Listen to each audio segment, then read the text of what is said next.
Nos inspecteurs des finances ont été armés sur le plan technique et moral au cours d'un séminaire organisé à leur intention. Juste après cela, ces derniers déployés sur l'ensemble du territoire national ce lundi 23 janvier, principalement dans les entreprises de l'État. Dans ce journal, on en parle. Le prix des denrées alimentaires a été revu à la hausse. C'est le constat fait par nos reporters à Kinshasa, plus précisément au marché rail de Lingwala, auprès des vendeurs et acheteurs. Toujours dans ce journal, vous en saurez un peu plus. Mesdames et messieurs, voilà tout pour les détails. Le développement dans le corps de votre journal. Vous nous rejoignez sur Ecofin Télévision. Merci de vous laisser informer par nous. Plusieurs missions de contrôle ont été lancées sur l'ensemble du territoire national ce lundi 23 janvier par l'IGF.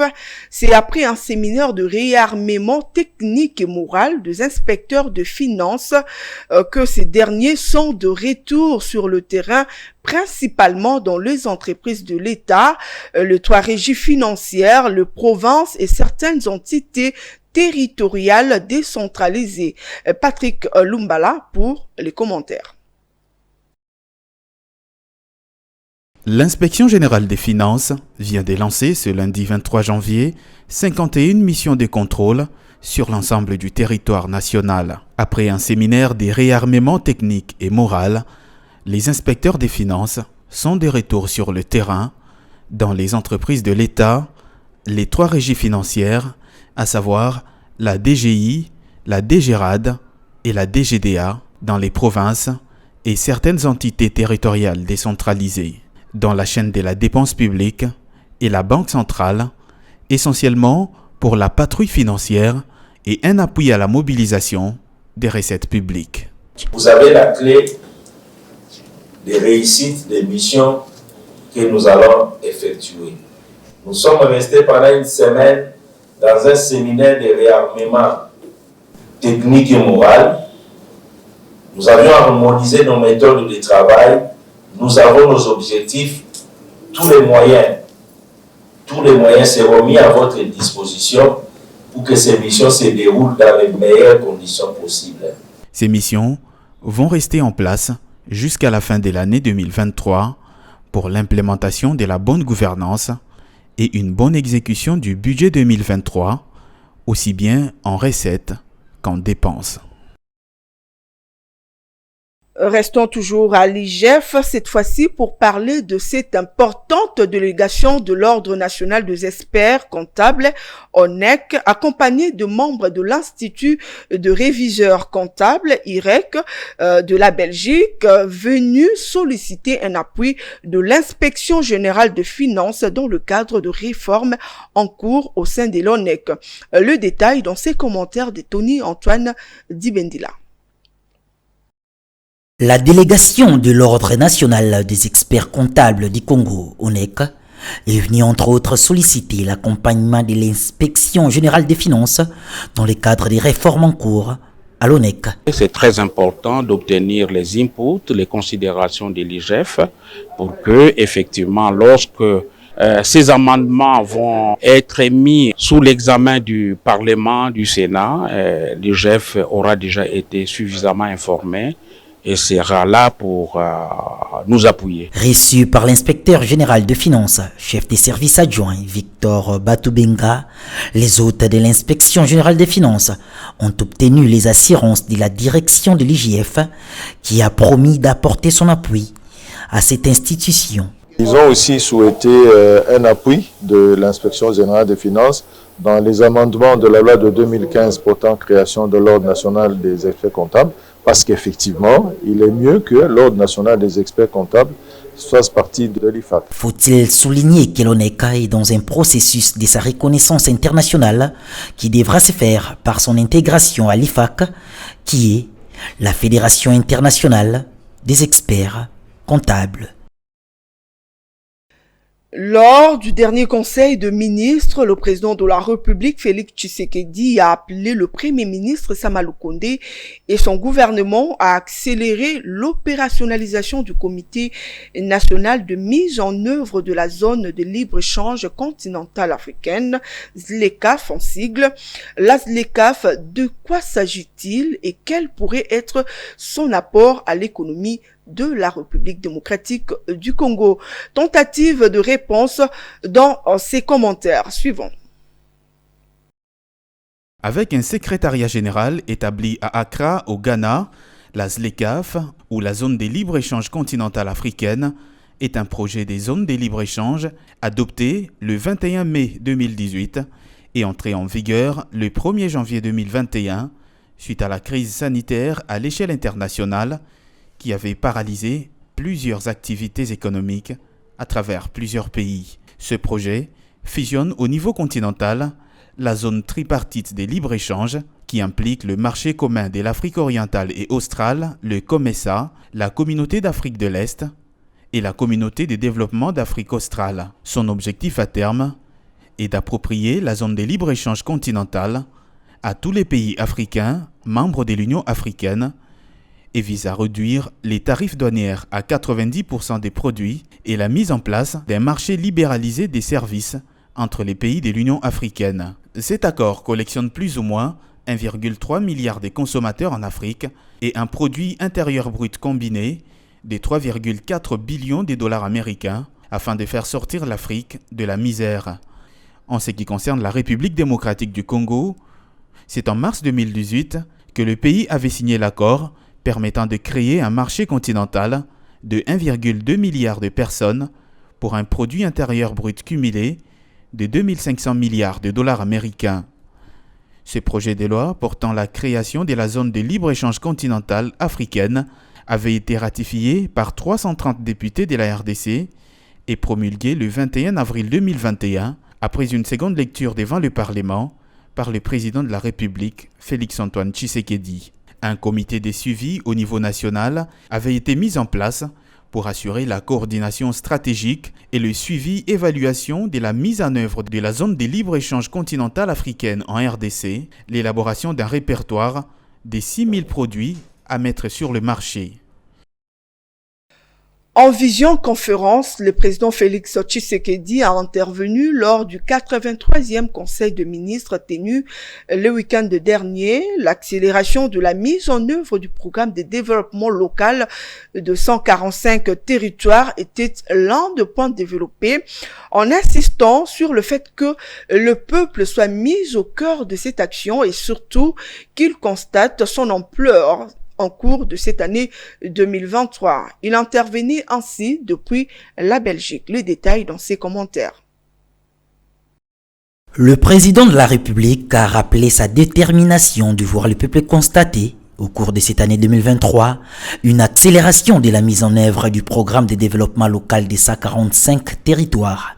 À cet fait, l'ordonnance numéro 23/003 du 12 janvier 2023 portant création, organisation et fonctionnement du cadre institutionnel de la mise en œuvre et du suivi et évaluation du programme de développement local des 145 territoires étant promulguée, rien ne devrait empêcher la mise en œuvre de cet ambitieux programme qui apportera une des solutions à plusieurs problèmes de la population congolaise.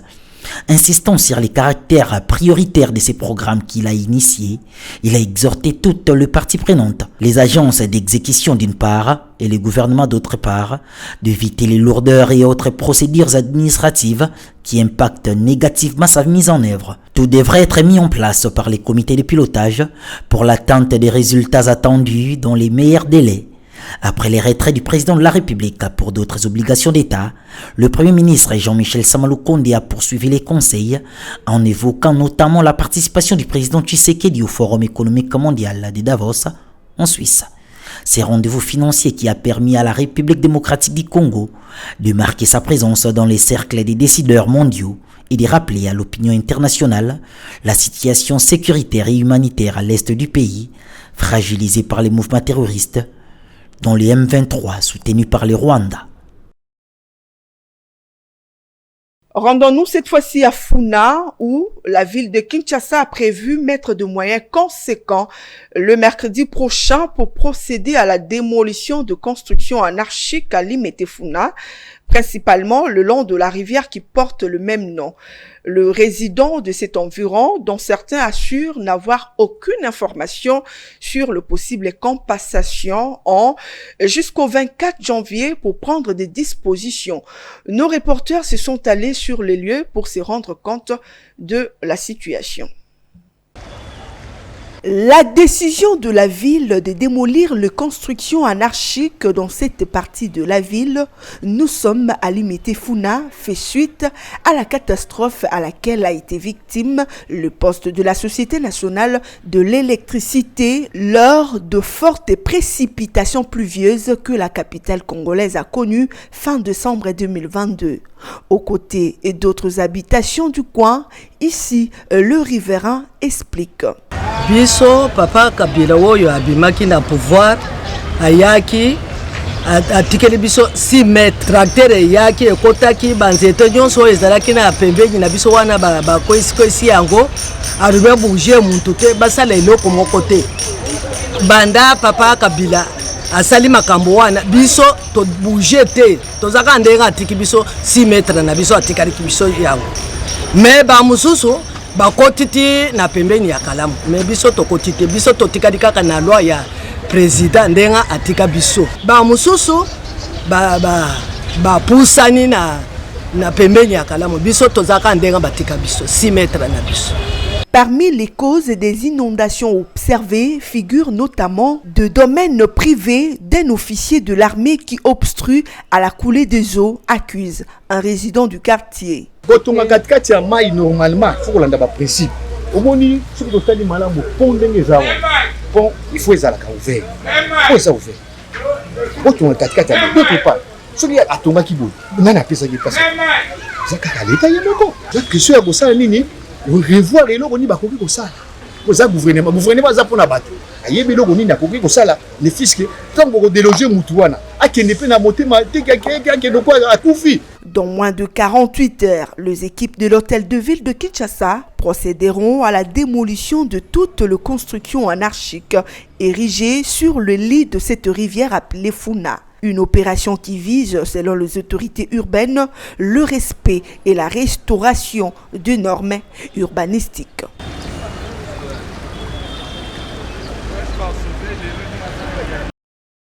La coopération entre la République démocratique du Congo et le Japon se porte bien. Lors d'une rencontre la semaine dernière entre Messi Arayuku, directeur Afrique du ministère japonais des Affaires étrangères, et Godard Motemona, vice-ministre des Mines de la République démocratique du Congo, le premier a assuré que le Japon est déterminé d'investir davantage dans les mines congolaises.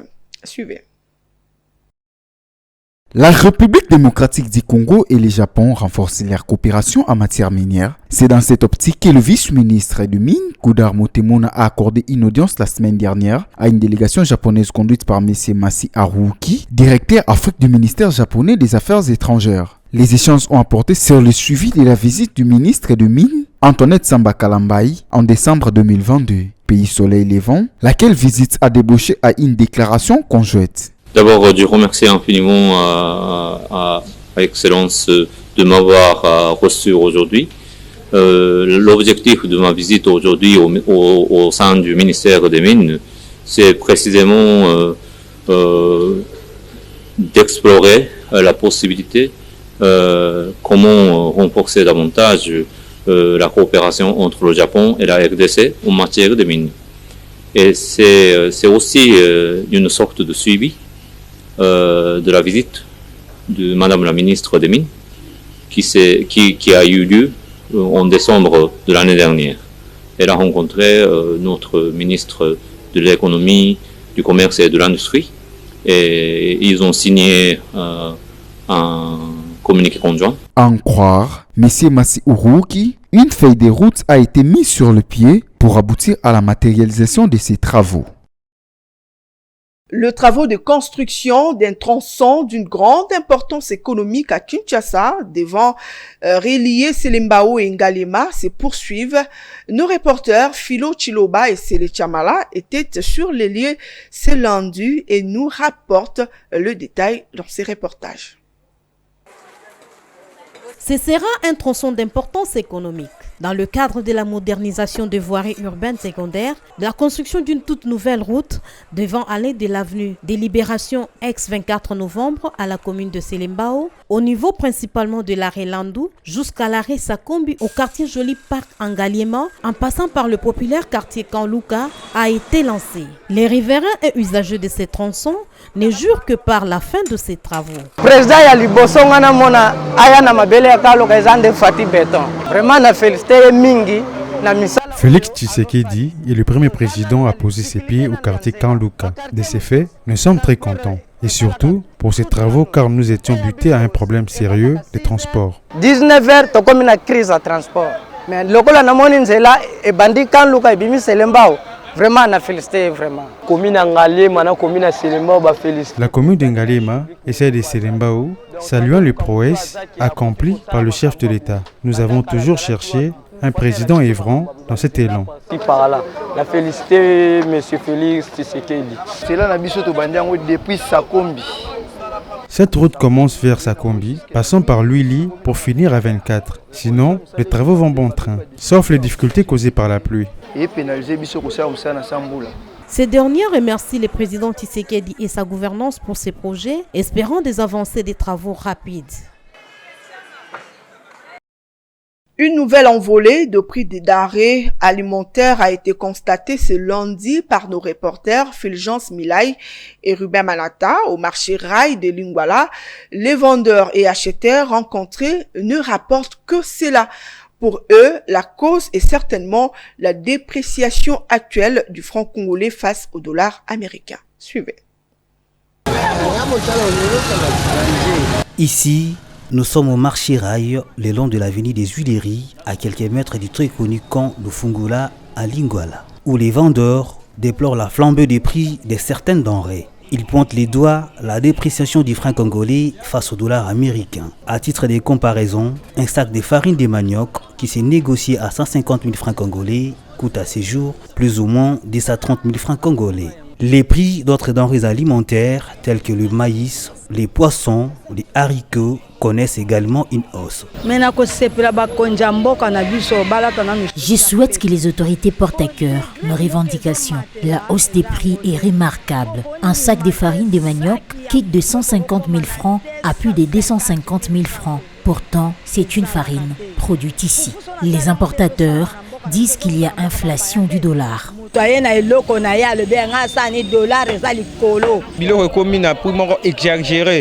Donc impossible. Les denrées connaissent une hausse. Le dollar ne peut pas baisser.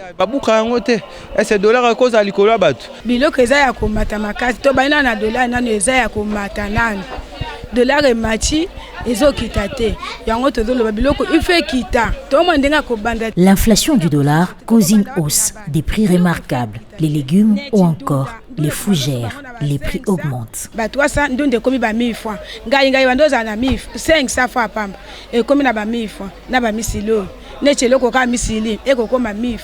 Une situation qui pèse sur l'économie des familles et les pouvoirs d'achat. Il y a peu, le ministre des Finances avait annoncé l'intervention de la Banque centrale pour maîtriser la dépréciation du franc congolais. Depuis, l'opinion est à l'attente des effets de cette intervention. 25 jours de plus pour l'opération d'identification et d'enrôlement des électeurs et la décision prise par la Commission électorale nationale indépendante CENI pour donner la possibilité à tous les Congolais en âge de voter d'obtenir leur carte d'électeur. Une nouvelle saluée par plusieurs Congolais qui demandent également plus d'attention sur des questions liées notamment à l'entretien de matériel. Reportage.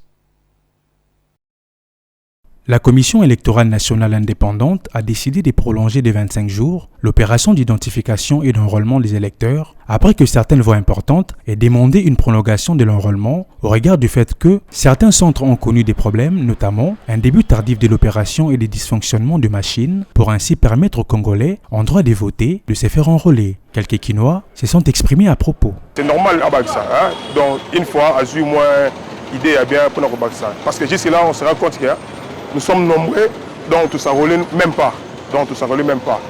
Donc 25 jours, je ne sais pas ce qui est au cours de ce. C'est une bonne idée de prolonger l'enrôlement, mais je trouve que 25 jours sont insuffisants. Il fallait au moins 2 mois de plus pour permettre à tous les membres de s'enrôler. Il y a également le dysfonctionnement du matériel qui pose un sérieux problème. Et puis, il y a ceux qui continuent à centrer beaucoup de 7 machines. Mais à 3 machines. 3 machines, on les basa la musala, malembe.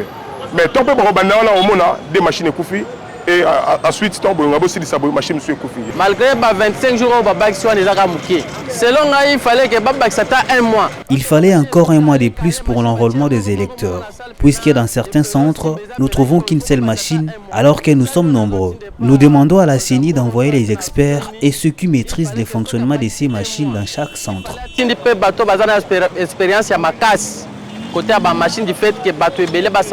Après évaluation de cette opération d'enrôlement, la CENI accorde une période de récupération de 25 jours. Une décision qui se justifie du fait que certains centres n'ont pas fonctionné de manière régulière. Des problèmes techniques et ceux liés à l'insuffisance de matériel ont été signalés. On va prendre cette fois-ci la revue de presse lue et sélectionnée pour vous par Patrick Lumbala.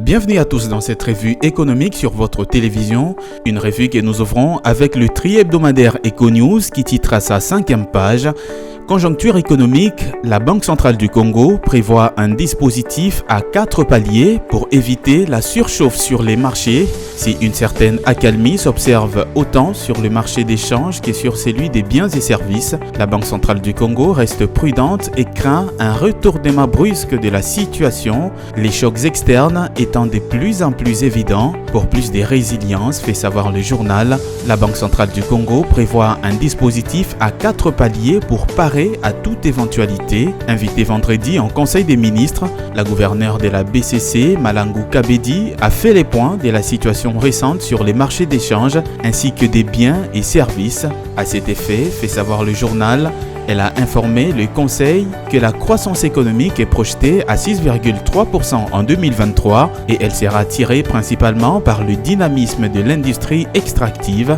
Le rythme de formation des prix à la consommation devrait connaître une décélération pour se situer à 8,3% à fin décembre, bien qu'à mi-janvier, le taux d'inflation a connu une tendance haussière passant de 0,17% à 0,14% d'une semaine à une autre à cause de la persistance de l'inflation importée. Le marché d'échange a connu des légères fluctuations, consacrant ainsi une dépréciation de la monnaie nationale de 0,44% à l'indicatif à 2028 francs congolais le dollar américain et de 0,23% sur le marché parallèle d'une semaine à l'autre, amenant les taux d'échange à 2150 francs congolais pour un dollar américain.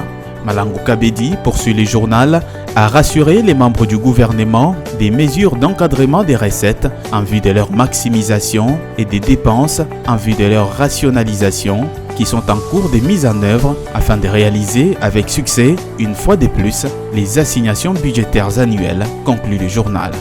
Poursuivons cette revue avec Forum des As qui titre à sa 3e page « Opération main propre à la présidence de la République, l'ANR en première ligne ». Sous la houlette du très professionnel Mbelou Biochar, la centrale des renseignements mène une croisade salutaire pour le pays en cueillant, au terme d'enquêtes indépendantes, des personnalités étiquetées hommes forts de la cour présidentielle. Le feuilleton Bifort, fait savoir le journal, continue à alimenter la chronique. Au sein de l'opinion, on ne finit pas de se perdre en conjecture sur les mobiles de l'interpellation muée en arrestation de l'ancien conseiller privé du chef de l'État. Une chose est sûre, néanmoins sûre, poursuit le journal, l'Agence nationale des renseignements, ANR, qui est en amont de la neutralisation des hommes qu'elles ont présenté comme fort remplit sa part de ce qui a tout l'air d'une opération main propre à la présidence de la République. Dans cette démarche salutaire pour le pays, la centrale d'intelligence sous la houlette de son flic en chef, le très discret Mbelu Biocha, se fait un point d'honneur de mener des investigations dans les règles de l'art sans chercher à se substituer à la justice, conclut le journal. Terminons cette revue avec le quotidien L'Avenir qui titre à sa deuxième page « Enrôlement des électeurs, la CENI accorde 25 jours aux retardataires. Nombreux sont les problèmes que la Commission électorale nationale indépendante a rencontrés et qui nécessitent la prolongation de l'opération d'identification et d'enrôlement des électeurs. Ainsi, fait savoir le journal, les centres d'inscription ayant ouvert avec un retard et ceux ayant été victimes des cas de dysfonctionnement entraînant ainsi l'interruption de l'opération pendant des heures, des jours et même des semaines vont utiliser ces temps pour terminer cette opération. Est-ce pour autant que le dysfonctionnement des machines ou les pannes ont été réparés? Que faire de ceux des candidats qui s'amènent avec des militants mettant en insécurité les centres d'inscription et qui font la campagne électorale avant l'heure? Comment résoudre la lenteur constatée jusque-là, s'interroge le journal. Sur les statistiques des personnes enrôlées pendant les 30 jours, la Commission électorale nationale indépendante indique que sur les 18 694 542 électeurs attendus, seuls 7 910 679 électeurs ont obtenu leur nouvelle carte, soit 37,9%. Parlant de l'observation électorale, poursuit le journal, la CENI déplore l'absence d'observateurs et témoins des partis et regroupements politiques dans au moins 75% des centres d'inscription. Elle rappelle à ces derniers de se rattraper dans les restes des aires opérationnelles, conformément aux procédures d'accréditation des témoins et observateurs. Par la même occasion, la centrale électorale annonce le début de l'enrôlement des électeurs ce 25 janvier 2023 dans l'ère opérationnelle 2 qui concerne 9 provinces du pays, à savoir le Haut-Katanga, le Haut-Lomami, le Kasaï central, le Kasaï oriental, l'Omami, le Lualaba, le Sankuru et la province du Tanganyika, conclut le journal. Fin de cette revue sur votre télévision. Merci à toutes et à tous de l'avoir suivi.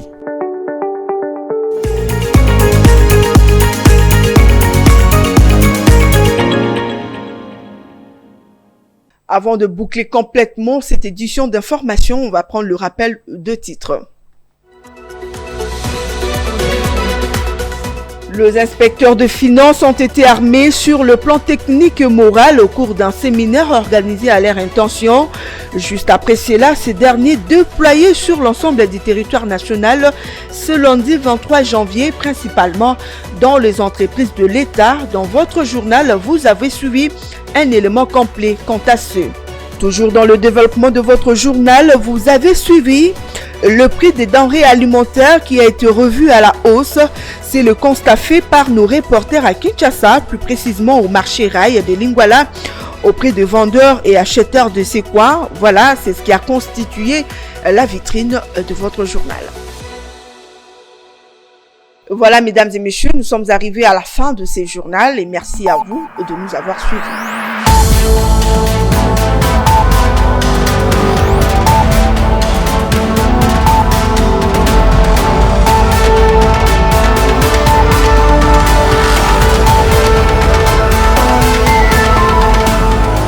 Dans une sphère médiatique, essentiellement tournée vers des contenus généralistes, où l'originalité n'a plus sa place au chapitre, où le secteur de l'économie et finance, pourtant poumon d'un État, sombre dans les oubliettes, voici enfin Ecofin Télévision. Économie et finance télévision, votre chaîne thématique essentiellement économique, vous offre un contenu original. Nous traitons des questions monétaires, commerciales, énergétiques, minières, pétrolières et environnementales. Notre créneau, vous proposer des informations, des analyses, des perspectives et prévisions économiques. Ecofin Télévision vous permet également de comprendre la coopération entre les États et les institutions, sans oublier l'épineuse question de la dette. Ecofin Télévision, tout savoir sur les investissements, les échanges commerciaux, la balance commerciale et la balance des paiements, le taux d'échange, l'état des lieux de la lutte contre les détournements des finances publiques, la coopération bilatérale ou multilatérale. Ecofin Télévision vous explique comment l'économie nationale est directement liée à l'économie mondiale. Notre particularité fait notre originalité. C'est pourquoi nous disons Ecofin Télévision, mieux que savoir sur l'économie et finances, comprendre.